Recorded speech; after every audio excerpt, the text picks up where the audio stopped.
Hi and welcome. Today we're going to play with crow pose. And we're kind of going to go straight to it. So I just want to warm our bodies up a little bit. Obviously, we're going to start with our wrists, as I was talking about in the building the strength for arm balances. We have to take care of our wrists. So come to seated. Arms out in front, make fists, circle your wrists, get a little bit of heat going in the joint. Remember, our wrists are not, you can change direction, our wrists are not actually built to carry our weight all the time. So we need to build up strength and flexibility in that joint to be able to take the pressure that we're asking of it. Shake your hands out. Come onto all four. Lift your palms all the way to that first row of knuckles and back down and up and down, up and down, up and down. Turn your hands around, lean back. And you can lift the bottom of your palms off here, get that stretch all the way into your fingertips.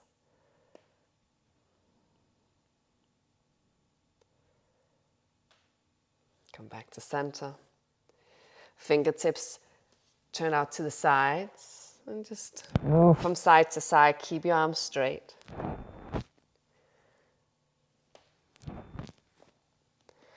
Go around in a circle.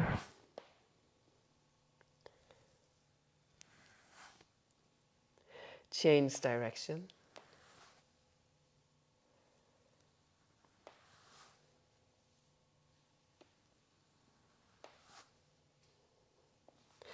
And then turn fingertips facing forward. And I want you to lean back. You keep the flexion in your wrist joint here. So as you lean back, your palms, your fingers and palms move off the mat. Keep them as flexed as you can. So you're actually working really hard here. You might even be shaking a little bit.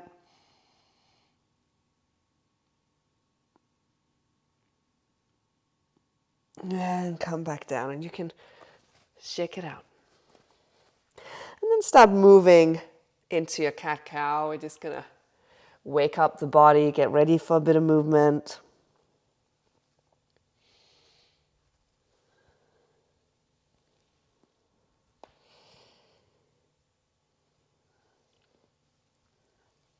Remember to breathe through the nose.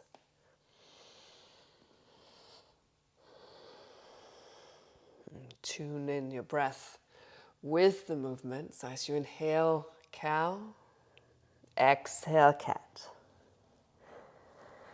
And we need that. So when we go into these arm balances, we tend to lift on the exhale, because when we exhale, we automatically kind of engage everything. So that's why that makes sense. Tuck your toes, lift your hips up and back, keep your knees bent, and start rolling forward. Open up your chest. Let's get this full body movement. Come all the way back, and one more time.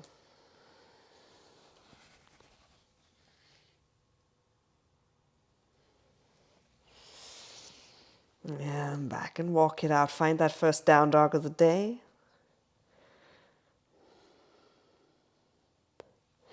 And then come forward into a plank pose.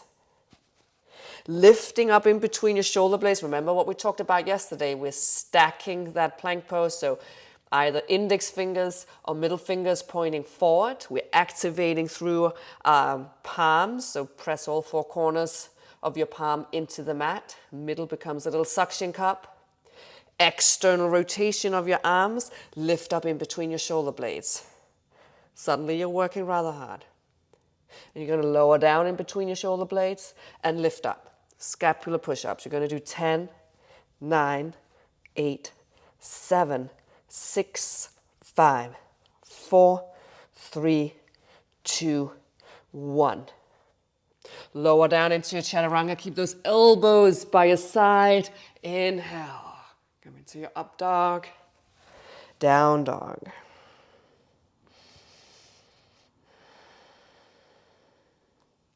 And lower your knees down to the mat. You can shake it out. You should have some nice heat going on in your wrist now, ready to work. So crow pose. Crow pose, I think a lot of people think it's very much a strength pose. It is not. Crow pose is a balance pose. So it's all about finding the balance. The trick in the crow pose is that we don't trust ourselves. So we don't trust ourselves to move into a place of balance. I was talking about yesterday, so we're going to stack the crow pose. I was talking about yesterday the position of your hands. I see this a lot. We don't want to do this. So your fingers should not be turned inwards. They should either straight forward, middle finger, or even turned a little out to the side. And that's because we're going to move. We want the strong part of our wrist joint to take the majority of the weight. We don't want to collapse this outer weaker part of the wrist joint. And also we want to encourage this external rotation of the arm. We don't want this, because when we do this, we start collapsing into our elbows, collapsing into the weak part of our wrist. So we want external rotation. And that means when we bend the elbows to come into the crow pose, the tips of our elbows moves backwards, not out to the side, backwards. So when we have this strong foundation, my second trick to when you begin crow pose, and often I see two things with people trying to do crow pose. Either they put their knees up here because they've seen that and that looks really fancy. And yeah, we're moving into a crane pose then, straight arms, knees to the top of your, they're no longer resting on your arms, they're all the way up in your armpits. That's great. That's not where you want to start, because that's really hard and it takes a lot of strength. So we just want to find a nice stacked balance. The second one I often see is knees out to the side. And this is there's nothing wrong with this, but the problem is it becomes really difficult. You're making it much more difficult for yourself because now it really becomes a strength pose. You're taking away the ability to make yourself light. So instead, you have to use a lot more strength to come up. There's an advantage, and I think this is why some teachers teach this version, and it's because you can kind of squeeze the legs into your arms and it prevents this from happening. But I like to just teach you guys right from the start and be like, we want external rotation, elbows moving backwards, not out to the side. Let's just stick with that. So how I teach beginner crow pose is that I want you to stack your body. And that means I want your knee here. You can see I got a nice line going down here. I got this nice triangle. So I'm just stacking my body really nicely to make the pose as light as possible. So the only thing I need to worry about from here, I'm gonna find my nice little stack, is number one, I want to lift up in between my shoulder blades. We were talking about this yesterday, about this continual strength. We're doing it in the plank pose as well. If we like this, we're dumping into the shoulder, we're dumping into the elbow. When we lift up, we start engaging these other muscles and we make our body lighter. So lift up in between the shoulder blades. Core engagement, move the belly button towards the spine. And then simply, and I put quotation marks around simply, I'm going to come back to that in a second. It's about moving forward and down with your head until your feet leaves the mat. So I'm in balance now. That means the pose is not that hard. I'm making it easy for me. Now, I know what you're saying. Like, Nina, that's super easily said. I can't get myself to move my head forward and down. And that's where most people, that's where the problem really lies. It's not that they don't have the strength to do this pose. It's that they're fearful So I want to give you a little trick, and that's just a good place to start. Take a blanket. If blanket is not enough, take a pillow. Take whatever you need. And I know I've seen teachers sometimes like, okay, we're going to use blocks for the shoulders. You can lean your shoulders. I don't teach that because I just think we need to build the strength up and we need to learn to trust ourselves. So I'd much rather give you a fall safe so you can play with it yourself. You find your balance, you find your strength. So place this in front of you because now if you fall, you know you're not going to injure yourself. So you start leaning forward and down. If you fall, oh, you're all good. So start with that, just to make your brain feel okay, because you are overriding your instinct here. Now, beyond this, I also want to give you a little trick. So what I often see is people, you build up the courage to come in and find your balance, and then you feel you're losing it and you panic, and what you do is like, oh, you start reaching out like this. You start collapsing, and you're going to be fine, but you are increasing your likelihood of actually getting a little injury or something like that because you're going to land weird, you don't know what's going to happen. So I want you to think, if you feel like you're falling, know how close you are to the mat. And really, the safest way of falling, and I do believe this, I teach this as well when I teach handstands, is that we all fall. We have to learn how to fall well. And when we do that, we take control of it, because this is not about not falling.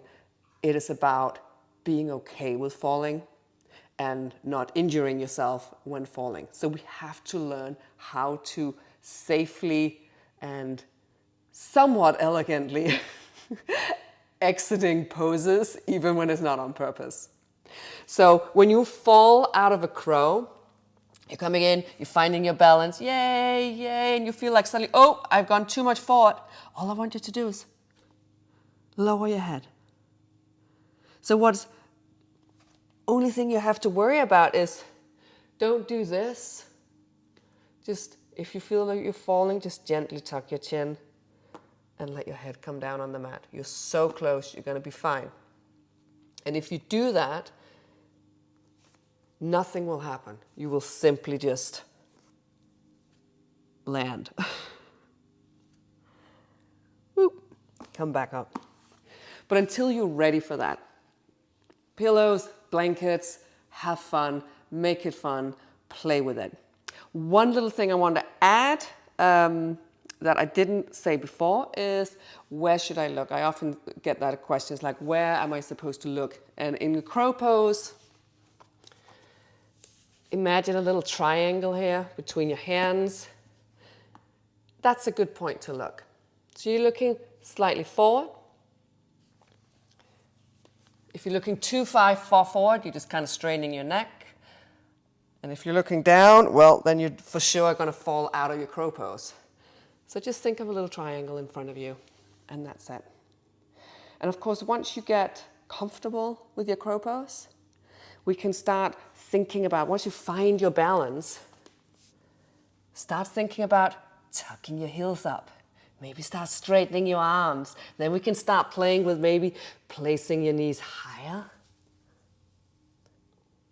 All that fun stuff. We can start playing with jumping back into chaturanga. You can use that as you're moving.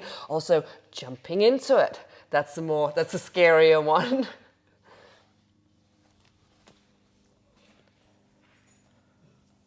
All that. There's so much fun that you can put into your normal flow once you're happy or once you feel secure in your crow pose. There's so much to play with. But I hope this give you something to work with. And as with everything else, practice, practice, practice. So if you really want to nail that crow pose, start making this part of your daily practice. Within a week or two, you'll have your crow pose. It's just about making yourself feel secure, finding your balance. Hi, Lily. Are you going to do a crow pose?